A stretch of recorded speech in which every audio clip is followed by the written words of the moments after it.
क्या एक छोटा सा सुमन पूरे समाज को बदलने की शक्ति रखता है? क्या एक साधारण फूल त्याग, विनम्रता और राष्ट्रप्रेम का प्रतीक बन सकता है? आज हम बात करेंगे हिंदी साहित्य के महान युग निर्माता कवि महावीर प्रसाद द्विवेदी की प्रेरणादायक रचना सुमन की। महावीर प्रसाद द्विवेदी केवल एक कवि नहीं थे, वे हिंदी साहित्य के द्विवेदी युग के प्रवर्तक थे। उन्होंने हिंदी भाषा को परिष्कृत रूप दिया, उसमें राष्ट्रीय चेतना और नैतिक आदर्शों का संचार किया। उनकी रचनाएं केवल काव्य नहीं, बल्कि समाज सुधार का संदेश थी। सुमन भी ऐसी ही एक प्रेरक कविता है, जो एक छोटे से फूल के माध्यम से मनुष्य जीवन का आदर्श प्रस्तुत करती है। कविता में सुमन अर्थात फूल को जीवन का प्रतीक बनाया गया है। फूल छोटा है, नाजुक है, उसका जीवन बहुत छोटा होता है। फिर भी वह अपने अस्तित्व से किसी से शिकायत नहीं करता। वह खिलता है, मुस्कुराता है और अपनी मधुर सुगंध से वातावरण को भर देता है। वह यह नहीं सोचता कि उसका जीवन अल्पकालिक है। वह यह नहीं सोचता कि उसे बदले में क्या मिलेगा। वह केवल देता है, सुगंध देता है, सौंदर्य देता है, प्रसन्नता देता है। यहीं से कविता का गहरा संदेश सामने आता है। कवि कहना चाहते हैं कि मनुष्य का जीवन भी सुमन के समान होना चाहिए। जीवन चाहे छोटा हो या बड़ा, महत्वपूर्ण यह है कि वह दूसरों के लिए उपयोगी हो। सच्चा जीवन वही है जो अपने अस्तित्व से समाज को महकाए। लेकिन प्रश्न यह है, क्या केवल सुंदर होना ही पर्याप्त है?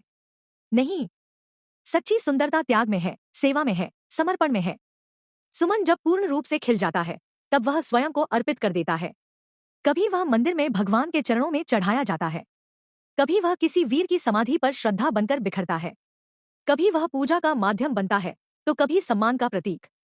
वह अपने अंत से नहीं डरता, उसका मुरझाना भी किसी महान उद्देश्य के लिए होता है।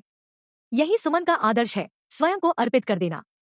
महावीर प्रसाद द्विवेदी जिस समय में लिख रहे थे, वह काल भारत के स्वतंत्रता संघर्ष का समय था। देश गुलामी की जंजीरों में जकड़ा हुआ था। ऐसे समय में सुमन केवल एक फूल की कहानी नहीं थी, बल्कि युवाओं के लिए एक संदेश था। कवि युवाओं से कहते हैं, अपने जीवन को व्यर्थ मत जाने दो, उसे राष्ट्रहित में अर्पित करो। अपने व्यक्तित्व को इतना श्रेष्ठ बनाओ कि वह समाज और देश के लिए प्रेरणा बन जाए। जीवन की सार्थकता भोग में नहीं है, जीवन की सार्थकता त्याग में है। महान वही है जो बिना शोर किए, बिना स्वार्थ के चुपचाप समाज को सुगंध देता है। आज के समय में जब प्रतिस्पर्धा, अहंकार और स्वार्थ बढ़ते जा रहे हैं, सुमन हमें याद दिलाता है कि सच्ची महानता सेवा में है। हम सब अपने अपने क्षेत्र में एक सुमन बन सकते हैं। जरूरत है तो बस एक संकल्प की कि हमारा जीवन केवल हमारे लिए नहीं, बल्कि दूसरों के लिए भी होगा। तो अब एक बार स्वयं से पूछिए, क्या हमारा जीवन किसी के लिए सुगंध बन पा रहा है? क्या हम अपने अस्तित्व से समाज को कुछ दे पा रहे हैं? यदि नहीं, तो आज से ही प्रयास कीजिए।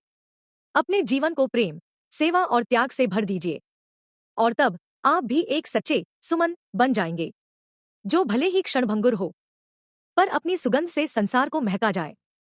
अगर आपको महावीर प्रसाद द्विवेदी की रचना सुमन अच्छी लगी तो लाइक करें, कमेंट करें और दोस्तों के साथ शेयर करें। और ऐसी ही रोमांचक कहानियां देखने के लिए चैनल को सब्सक्राइब जरूर करना। धन्यवाद।